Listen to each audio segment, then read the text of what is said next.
Hi, 200 students. Sorry for the late update. I'm a little bit behind, but I'm going to get caught up this week. We are now in the last 2 weeks of the semester, 15 and 16, so assignments will be due December 9th. I will not accept anything after December 9th. I need time to grade and post final grade, so be sure that for these 2 weeks you get everything in. You do have your philosophy of education due. Otherwise, it's just the chapter 9 and 5 quizzes, and then there's a survey. I do want to remind you that we will have an optional extra credit meeting December 10th just to kind of wrap up the semester. I would love to get feedback from you. That's from 5:30 to 6:30. So mark that on your calendars. The Zoom link is provided in Canvas. It's the very, very last not assignment page underneath the module for weeks 15 and 16, Learning Outcome 7. So if you can make it to that, that would be wonderful. Otherwise, over these 2 weeks, you will read material about the Common Core state standards. Our standards are Arizona College and Career Readiness, and that was a change that was made a few years ago, as many of you may know, or have been a part of as a student, probably in middle or high school.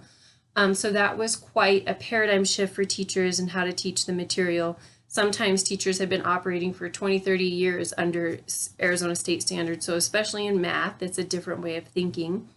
They've recently updated the history standards, and it's a really neat model now. They're teaching them, teaching history from a current perspective, so they're combining historical perspectives with current events, and I think that's a really neat way to teach kids and to make it more meaningful. Then you're going to have a lot of philosophy resources. It's totally fine if you're not 100% sure what your philosophy is at this point. It can be a mismatch of different philosophies. The textbook tries to make you kind of pick one over another. But even I can see parts of romanticism that I like, and I just pick and choose and kind of mold them all together. But essentially, if your philosophy is well written, makes sense, I understand where you're coming from. It's something you're teaching philosophy that you may be asked to share with an interview committee or a hiring group at one point in your career. So if you have it written now, it's obviously going to evolve as you teach and you experience different things. But to have a baseline to start with is a good idea. I remember when I just graduated and I was soliciting jobs, and somebody asked for my philosophy of education, and I had no idea even what that was.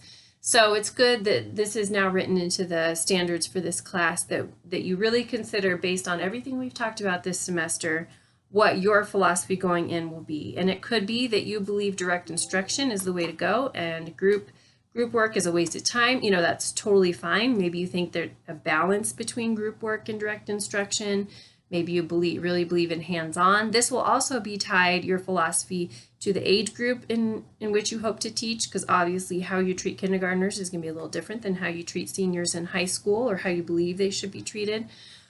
So come at it from that perspective, based on your experiences as a student, your experiences in this class, your experiences observing other teachers, what works, what doesn't, and then go with that. Write your philosophy from those experiences, more so than what you gather from the text, I would say. The text is good, and the resources in Canvas are good at kind of directing you and what to think about, but essentially this is yours. It's going to be something that you keep, and it evolves with you. So write it from, the bottom of your heart, what you really feel like is worthwhile. If you feel like connecting with kids emotionally and on a personal level that it helps you gain their respect is really important, then write that in there. You don't have to cover every single philosophy you have. That would be pages and pages and pages, but pick the most important things to you, the things you would want an interview committee to know about you if they were going to hire you. What type of teacher are you going to be? So that's where that comes from. In addition to the survey at the end, where you get an easy 5 points of extra credit, so I hope you take it, I will also be posting information about the college surveys that have recently come out. And of course, if you have any feedback from me regarding this class, I would love to know what works, what doesn't, via email, or if you want to call me or come into my office hours. I would love any feedback I can get, because I'm constantly trying to make my classes better and more user-friendly, especially the online versions. So, let me know. Do these video updates help? Would you rather just get it in print? What types of things work? What types of things don't? Do you like the variety? Is it too much information? So that's the kind of thing I would love to know. And like I tell all my other classes, it won't affect your grade, so don't worry.